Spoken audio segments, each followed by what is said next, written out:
Məktəblilərin və ya müəllimlərin təhsilə uyğun olmayan, həddən artıq bəzəkli və ya açıq-saçıq geyimlərdə dərsə gəlmələri psixoloji və sosial baxımdan bir neçə problem yaradır.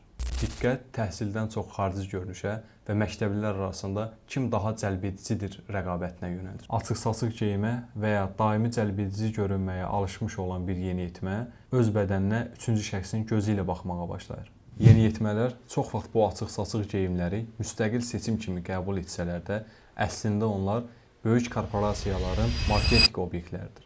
Yəni onların qurbanına çevrilirlər.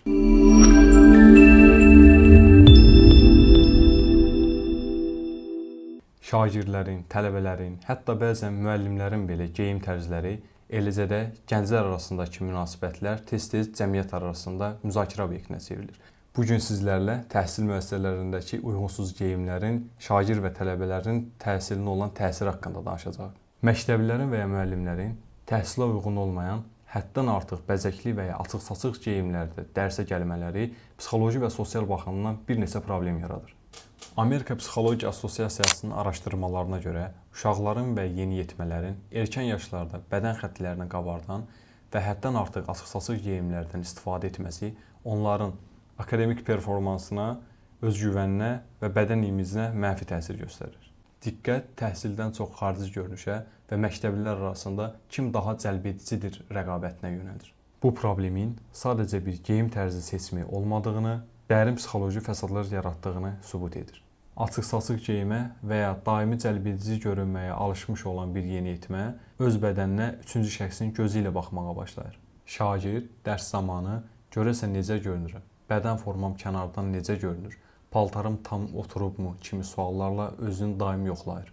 İnsan beyninin diqqət tutumu məhduddur. Psixoloji araşdırmalar göstərir ki, beyin enerjisini öz xarici görünüşünün monitorinqinə sərf edən şagirdin riyazi tənlikləri həll etmək, məntiqi anlamaq və məntiqi təhlil aparmaq üçün lazım olan zehni resursları tükənir. Nəticədə tam potensialı olan şagird belə süni şəkildə yaradılmış bu diqqət dağınıqlığına görə aşağı akademik göstəricilər nümayiş etdirir. Yeniyetmələr çox vaxt bu açıq-saçıq geyimləri müstəqil seçim kimi qəbul etsələr də, əslində onlar böyük korporasiyaların marketinq obyektləridir. Yəni onların qurbanına çevrilirlər.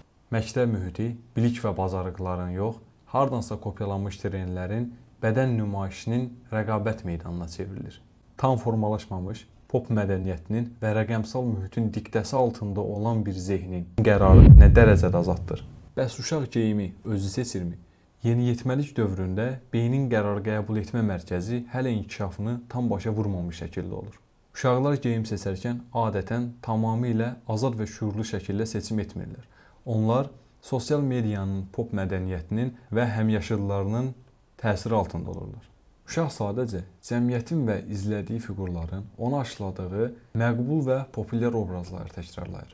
Müəllimlərin açıq-saçıq geyinmələrinə gəldikdə isə Albert Banduranın sosial öyrənmə nəzəriyyəsinə əsasən uşaqlar ətrafındakı avtoritet fiqurları modelləşdirir. Müəllimin məktəbə qeyri-peşəkar və çox açıq-saçıq şəkildə gəlməsi şagirdlərdə rəsmiyyət və sərhəd anlayışını zədələyir. Müəllim şagird üçün həm də bir davranış etalonudur.